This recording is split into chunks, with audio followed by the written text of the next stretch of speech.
നമസ്കാരം, വള്ളുവനാട് ന്യൂസിലേക്ക് സ്വാഗതം. പെരിന്തൽമണ്ണയിലെ ഡയാലിസിസ് രോഗികളുടെ ദുരിതത്തിന് പരിഹാരമായി വള്ളുവനാട് ന്യൂസ് ഇംപാക്ട്. പെരിന്തൽമണ്ണ ജില്ലാ ആശുപത്രിയിലെ ഡയാലിസിസ് സെന്ററിന്റെ പ്രവർത്തനം ബുധനാഴ്ച മുതൽ പുനരാരംഭിച്ചു. ഒരു മാസത്തിലേറെയായി അടച്ചിട്ട പെരിന്തൽമണ്ണ ജില്ലാ ആശുപത്രിയിലെ ഡയാലിസിസ് സെന്ററിന്റെ പ്രവർത്തനം പുനരാരംഭിച്ചതോടെ സ്വകാര്യ ആശുപത്രികളിൽ പണം നൽകി സ്ഥിരമായി ഡയാലിസിസ് ചെയ്യേണ്ടി വന്ന നിർധന രോഗികൾക്ക് വലിയ ആശ്വാസമാവുകയാണ്. സ്ഥിരമായി ഡയാലിസിസ് ചെയ്യുന്ന നിർധന രോഗികൾക്ക് തീരാദുരിതം സമ്മാനിച്ച് ഒരു മാസത്തിലേറെയായി അടച്ചിട്ട ജില്ലാ ആശുപത്രിയിലെ ഡയാലിസിസ് സെന്ററിന്റെ പ്രവർത്തനം ബുധനാഴ്ച മുതലാണ് പുനരാരംഭിച്ചത്. ഡയാലിസിസ് സെന്ററിൽ ഉപയോഗിച്ചിരുന്ന വെള്ളത്തിലെ പോരായ്മയെ തുടർന്ന് വെള്ളസംഭരണി മാറ്റുവാൻ ഡയാലിസിസ് സെന്റർ ഒരു മാസത്തിലേറെയായി അടച്ചിട്ടിരിക്കുകയായിരുന്നു.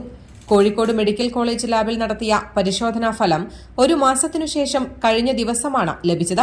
വെള്ളത്തിലെ കോളിഫോം ബാക്ടീരിയയുടെ സാന്നിധ്യമില്ലെന്ന് കണ്ടെത്തിയതിന്റെ അടിസ്ഥാനത്തിലാണ് ഡയാലിസിസ് സെന്റർ ബുധനാഴ്ച മുതൽ പ്രവർത്തനം ആരംഭിച്ചത്. യൂണിറ്റ് അടച്ചുപൂട്ടിയതോടെ സ്ഥിരമായി ഡയാലിസിസ് ചെയ്യുന്ന ഒട്ടേറെ രോഗികളെ ചികിത്സയ്ക്കായി പെരിന്തൽമണ്ണയിലെ 5 സ്വകാര്യ ആശുപത്രികളിലേക്ക് അയച്ചിരിക്കുകയായിരുന്നു. ജില്ലാ ആശുപത്രിയിൽ സൌജന്യമായി 2 ഷിഫ്റ്റുകളിലായി 16 പേർക്ക് വീതമാണ് ദിവസവും ഡയാലിസിസ് ചെയ്തിരുന്നത്. സ്ഥിരമായി ഡയാലിസിസ് ചെയ്യാറുള്ള രോഗികളുടെ ദുരിതം ചൂണ്ടിക്കാണിച്ചുകൊണ്ട് വള്ളുവനാട് ന്യൂസ് വാർത്ത നൽകിയിരുന്നു.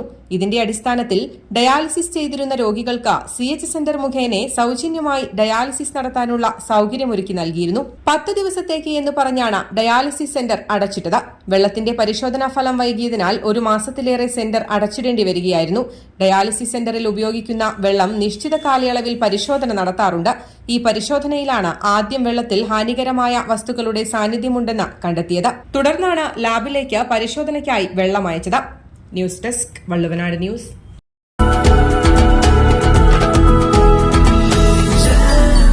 Jam June Hypermarket, exceeding expectations.